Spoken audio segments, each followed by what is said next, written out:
Hello everyone, Jai Hind to all. Welcome to O2 ice academy. आज हम Indian polity का एक टॉपिक डिस्कस करेंगे, that is procedure establish by law and due process of law. हमने देखा कि फंडामेंटल राइट के वक्त स्टूडेंट्स में बहुत कंफ्यूजन रहती है रिगार्डिंग दिस टॉपिक कि क्या प्रोसीजर इस्टेब्लिश बाय लॉ होता है एंड क्या ड्यू प्रोसेस ऑफ लॉ होता है।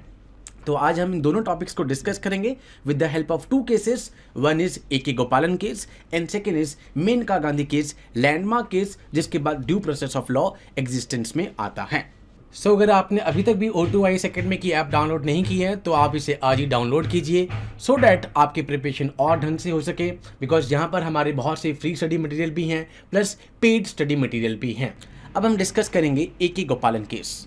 1947 के जस्ट बाद ही, इंडिपेंडेंस के बाद ही 1950 में एक केस आता है हमारे आगे, A.K. गोपालन केस। A.K. गोपालन जी जो कि एक कम्युनिस्ट लीडर थे, उस टाइम पर उनको डिटेन कर लिया जाता है अंडर प्रिवेंटिव डिटेंशन 1950 एंड वो इसको चैलेंज करने के लिए कोर्ट पहुंचते हैं, कोटिंग कि मेरा आर्टिकल नंबर 21 वायलेट हो रहा है। Now what is this article 21? Article 21 says that no person shall be deprived of life or personal liberty except procedure established by law। कि भाई प्रोसीजर इस्टेब्लिश बाय लॉ के अलावा आप किसी से भी उनकी लाइफ और पर्सनल लिबर्टी नहीं छीन सकते।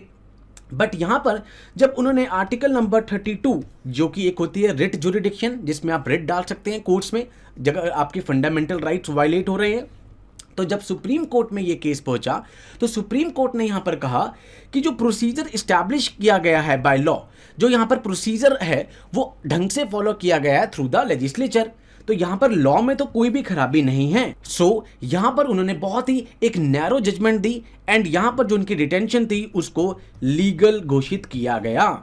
यहां पर उनको इलीगल घोषित किया गया ये कहकर कि जो प्रोसीजर है वो तो सही तरीके से यहां पर फॉलो किया गया through the legislature. This is what the procedure establish by law. कि सुप्रीम कोर्ट जो जुडिशरी है वो कोर्ट उसके केस के इंटेंट पर नहीं जाएगी, लॉ के इंटेंट पर नहीं जाएगी, वो जस्ट ये चेक करेगी कि जो प्रोसीजर फॉलो किया गया है कि क्या वो ठीक फॉलो किया गया है एंड यहां पर लीगैलिटी चेक की जाएगी जस्ट खाली कि क्या वो कॉम्पिटेंट थी लेजिस्लेचर इसको लॉ बनाने के लिए, बट इंटेंट पर फोकस नहीं किया जाएगा। This is called procedure establish by law when you do not focus on the intent of the law. Okay, तो यहां पर प्रोसीजर इस्टेब्लिश बाय लॉ को हम इसके थ्रू पढ़ते हैं। In this court would only access whether the legislature had followed the right procedure, कि भाई प्रोसीजर ढंग से फॉलो हुआ है कि नहीं हुआ है। अगर प्रोसीजर गलत हुआ है तो वो इसको इलीगल कर देगी, बट अगर प्रोसीजर सही फॉलो हुआ है तो जुडिशरी इसको इलीगल डिक्लेयर नहीं करेगी। सो it will just check whether the procedure has been followed or not to frame a law and whether executive has implemented the law in a correct manner or not। भाई उसके बाद executive क्या होता है, उसको execute कर देता है। हमारे पास तीन विंग्स आती हैं, legislature, executive, judiciary. Legislature law को बनाता है, एग्जीक्यूटिव एग्जीक्यूट करता है, जुडिशरी उसको वैलिडिटी को चेक करता है। तो यहां पर मेंशन एक्सप्लिसिटली अंडर आर्टिकल 21 हम देखा आर्टिकल 21 में since independence procedure establish by law पहले से ही दे रखा है। ड्यू प्रोसेस ऑफ लॉ की ऑल दो अंबेडकर जी ने डिमांड करी थी बट उस टाइम पर उसको नहीं रखा गया बिकॉज हम बड़े ही इवॉल्विंग स्टेज पर थे 1947 में। सो आर्टिकल 21 में एक्सप्लिसिटली मेंशन है कि प्रोसीजर इस्टेब्लिश बाय लॉ के अलावा आप किसी से भी लाइफ और लिबर्टी नहीं छीन सकते। Now it does not access whether the law made by the parliament is fair, just and not arbitrary. It will just check कि क्या लेजिस्लेचर कॉम्पिटेंट है, क्या लेजिस्लेचर कॉम्पिटेंट है टू फ्रेम अ लॉ। वो उसके इंटेंट पर नहीं जाएगा, it will just check the procedure. वो खाली प्रोसीजर को चेक करेगा कि भाई प्रोसीजर ढंग से अगर फॉलो किया है तो हम बीच में नहीं आएंगे, इंटेंट हम चेक नहीं करेंगे। एंड हमने ये कहां से बोरो किया है, article number 31 of the Japanese constitution. So procedure establish by law को अगर हम कहें तो वो नेचुरल जस्टिस को प्रमोट नहीं कर रहा है, बिकॉज इसमें हम जस्ट प्रोसीजर पर फोकस कर रहे हैं, हम जस्ट कॉम्पिटेंस पे चेक कर रहे हैं कि क्या लेजिस्लेचर कॉम्पिटेंट है ये लॉ बनाने के लिए। सेकंड, क्या उसने प्रोसीजर को फॉलो किया है लॉ बनाने के लिए। जस्ट हम उसकी फेयरनेस, जस्टनेस, आर्बिट्रेरीनेस पे नहीं जाएंगे। जुडिशरी इन चीज़ों को चेक नहीं करेगी। इसी कारण A.K. गोपालन जी को प्रिवेंटिव डिटेंशन में डाल दिया गया कि भाई जो लॉ है वो तो अपने आप में ठीक ही बना हुआ है, So this is procedure established by law. Now comes Maneka Gandhi case. अब 1978 में पोस्ट इमरजेंसी जब मेनका गांधी जी फॉरेन में ट्रेवल कर रहे थे तो उनको पासपोर्ट एक्ट 1967 यूज करके, उसमें भी सेक्शन 10(3)(c यूज करके उनका पासपोर्ट को इंपाउंड कर लिया जाता है. और ये कहा जाता है कि इस सेक्शन में पब्लिक इंटरेस्ट पर आप किसी के भी पासपोर्ट को इंपाउंड कर सकते हैं.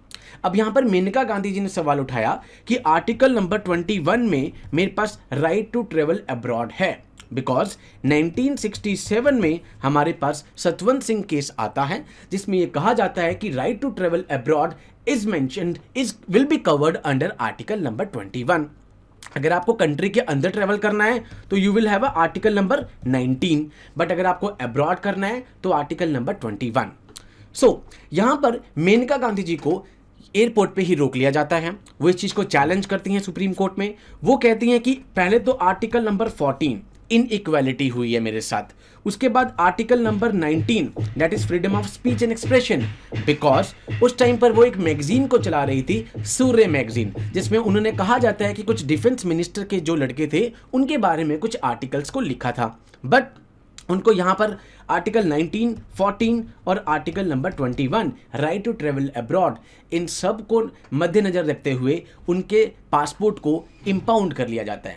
जब वो चीज़ को चैलेंज करती हैं कि मेरे आर्टिकल 14, 19, 21 वायलेट हो रहे हैं, तो उस टाइम पर सुप्रीम कोर्ट एक बहुत ही इवॉल्विंग प्रोग्रेसिव जजमेंट के साथ आती हैं और कहा जाता है कि भाई अगर आपका आर्टिकल नंबर 21 वायलेट हो रहा है तो ऑटोमेटिकली आर्टिकल नंबर 14, 19 वायलेट हो रहे हैं, because equality, right to speech and expression और राइट टू फ्रीडम और राइट टू लाइफ, ये सारे म्यूचुअली डिपेंडेंट हैं एक दूसरे के ऊपर. तो यहां पर यह कहा गया सुप्रीम कोर्ट के थ्रू कि एनिमल और एक ह्यूमन लाइफ में यही फर्क है कि इंसान बोल सकता है. अगर आप उसका आर्टिकल 19 ही छीन लेते हो तो कुछ भी फर्क नहीं रह गया एनिमल्स और ह्यूमन लाइफ्स में. तो ये कहा गया कि ये तीनों एक गोल्डन ट्रायंगल हैं. आर्टिकल 14, 19, 21 ये एक दूसरे के ऊपर डिपेंडेंट है, इंटरडिपेंडेंट है. तो यहाँ पर मेनका गांधी जी वाले केस में ये कहा गया कि आर्टिकल नंबर 21 में जो राइट टू लाइफ है उसका मतलब जस्ट ये नहीं है कि just right to mere life only, mere human existence only. That means right to life with a dignified life है उसमें. क्लियर? सो कोर्ट ने यहां पर कहा कि mere existence of the enabling law was not enough to restrain personal liberty. Such a law must be just, fair and reasonable. And ये just, fair और reasonable क्या है? Due process of law. And आपने जो इनका passport seize किया है section 10(3)(c use कर ये एक एडमिनिस्ट्रेटिव पॉइंट है, ये खाली एक एडमिनिस्ट्रेटिव पावर है. आप इससे आर्टिकल नंबर 14 और 19 को वायलेट नहीं करवा सकते. सो यहां पर आता है उसके बाद due process of law. Due process of law को अगर मुझे एक लाइन में ही बताना हो तो procedure establish by law plus natural justice that is called due process of law. कि पहले तो प्रोसीजर इस्टेब्लिश बाय लॉ में आपने खाली इंटेंट को नहीं देखा था, खाली कॉम्पिटेंट देखा था कि वो कॉम्पिटेंट है कि नहीं है, प्रोसीजर फॉलो किया है कि नहीं, जस्ट इतना ही चेक करा था. But due process of law में आप ये भी देखेंगे कि जो लॉ बनाया है लेजिस्लेचर ने वो अपने आप में जस्ट है, वो अपने आप में फेयर है, वो अपने आप में रीजनेबल है कि नहीं. अगर वो नहीं है तो सुप्रीम कोर्ट यहां पर जुडिशियल रिव्यू यूज करके उसको नल और वॉइड कर सकती है. Clear? In this case, court would also go behind the legislative wisdom of enacting a particular law. If a law is unjust, unfair, arbitrary, then it can proclaim it is against the principle of natural justice. भाई वो natural justice के against है तो आप उसको null और void declare कर देंगे.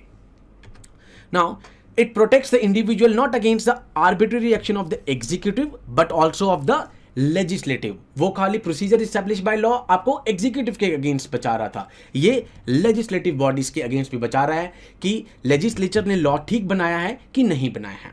सो judiciary access the fundamental fairness, justice and the liberty of any legislation. ये कहाँ से बोरो किया गया है? यूएस कॉन्स्टिट्यूशन में. यूएस कॉन्स्टिट्यूशन में ये ऑलरेडी था.